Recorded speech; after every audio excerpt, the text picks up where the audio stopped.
Hello guys! Hello, this is for Cancer. Cancer, welcome dito sa aking channel, Kapalaran 888. Welcome. Alamin natin kung anong messages, vibration, gabay energy para sa lahat ng Cancer. Number 3 and number 2810. Meron ditong Cancer na you're expecting wedding proposal, or maybe nagpaplano kayo ng kasal, this June ba siya, or next year na June. So, paki-comment sa comment section.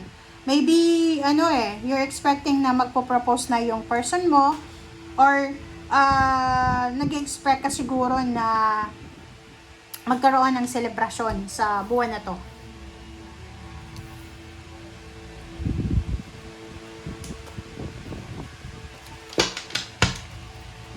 Alright.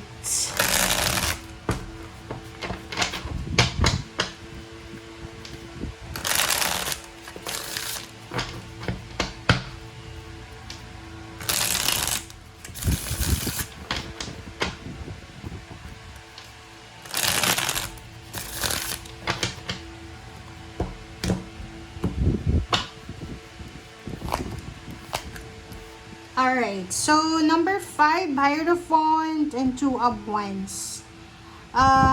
Plano. Nakikita ko sa'yo dito na marami kang plano, Cancer. Plano, choices, and options. Marami kang ganun. Marami kang iniisip na gusto mong gawin. Ang problema lang dito is parang kulang ka sa suporta. Ano yung ibig sabihin yan? Ibig sabihin, marami kang gustong gawin, pero pakiramdam mo, walang sumusuporta sa'yo. Parang ganun. Parang pakiramdam mo, wala, hindi ito mangyayari kasi walang support system eh. Parang ganun. Ace of Wands and 3 of Wands. Sinasabi ng bara sa'yo dito na mayroong mga Cancer na maybe nag-aantay kayo 3 years ago, or 3 years ka na, 3 weeks, 3 months ka nang nag-aantay. And sa linggong ito, makakatanggap ka ng balita. It's a good news na yung pag-aantay mo ay malapit nang matapos. Okay? Parating na. Parating na yung hinihintay mo. Okay? Okay, next is 8 of Swords and 3, the Empress. Okay, so kung makikita mo dito, dalawang klase to ng Cancer. May mga Cancer na makakaalas na kayo sa stagnation. May mga Cancer na posibleng mapuntis sila. Okay? Maybe they're pregnant or they are busy, studying, working.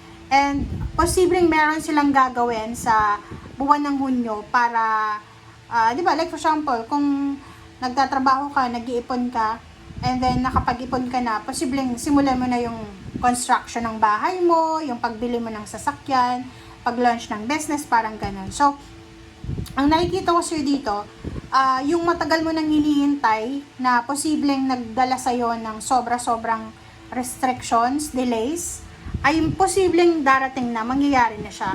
So, pwedeng babae ka, may mga, anong tawag doon, may mga reproductive organ problem kayo, reproductive health issues kayo, na yun yung rason kung bakit hindi kayo makabuntis or mabuntis, and pwedeng mariresolve na siya. Okay? May mga paperworks, documents ka na posibleng maaayos na, and posibleng continuous ka na sa kung ano man yan na plano mo.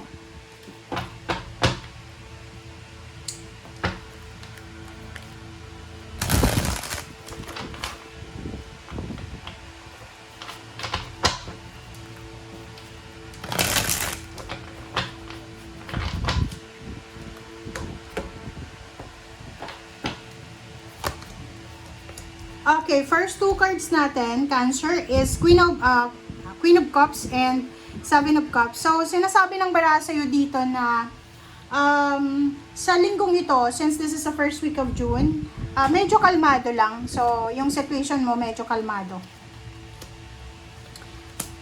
Wow. Diba?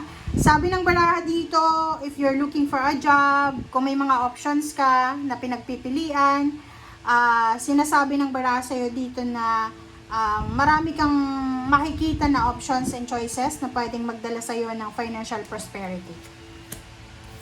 And new beginning. So, nandito yung the Empress and Zero the Fool. Plus, victory and success sa ilalim. Okay? So, sinasabi ng baraha sa'yo dito na parating na. Okay? Parating na kung ano man yan na hinihintay mo.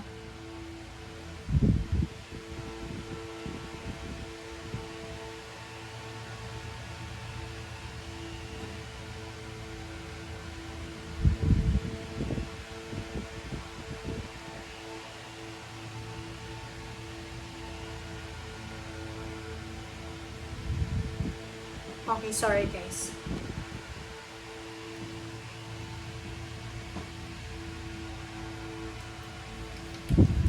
Okay, so eto siya. Sabi ng baraha sa'yo dito na there's so much opportunities para sa'yo na magsisimula.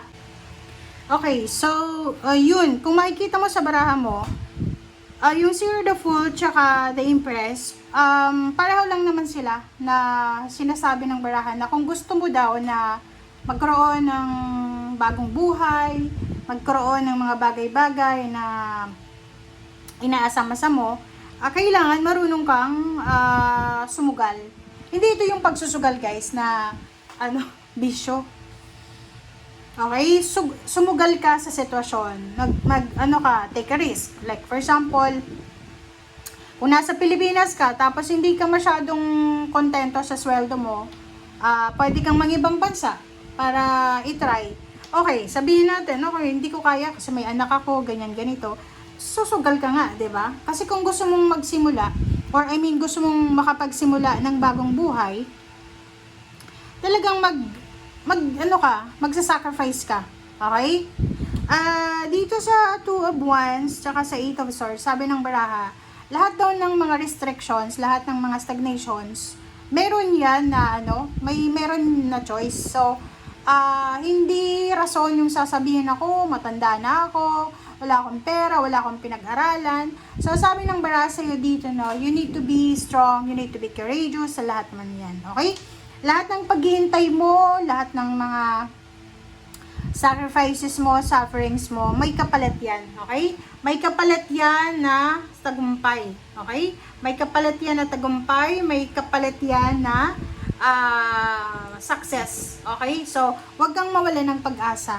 And Ace of Wands, manatili ka na excited. Kumbaga, palagi ka dapat na excited. Everyday, palagi ka dapat na excited pagkagising sa umaga. Manatiling positibo, ganyan. And kalmado. Okay? Sa ilalim mo dito, High Priestess and Five of Swords. So, ang sabi ng baraha sa'yo, gawin mo daw na simple yung buhay mo. Kumbaga, simplify your life. Pag minsan na alam mo na nahihirapan ka na, mag-pray ka, tawagin mo yung source, 'di ba? And sinasabi din ng baraha na wag natin na masyadong i-pressure yung sarili natin. As much as possible, magpahinga, bigyan ng sarili ng katahimikan, ganun. Kasi kung makikita mo sa baraha mo, masyado kang babala, panicking, left and right yung mga ginagawa nyo, ganyan, ganito. And the Hierophant is here. Kung may mga tao na willing kang tulungan or alam mo na makakatulong sa'yo, lapitan mo sila kasi hindi, kumbaga, hindi, anong tawag doon? It's not hindi rason na humingi tayo ng tulong. Or hindi rason yung nahihiya ka, ganyan, ganito, para hindi tayo humingi ng tulong. Okay? And sa ilalim mo dito, there's a victory and success. And at the same time, sabi ng baraha dito, kung may mga pagkakataon kayo guys na makapag-ipon ng pera, simulan nyo na siya this week. Okay? Thank you guys. Bye!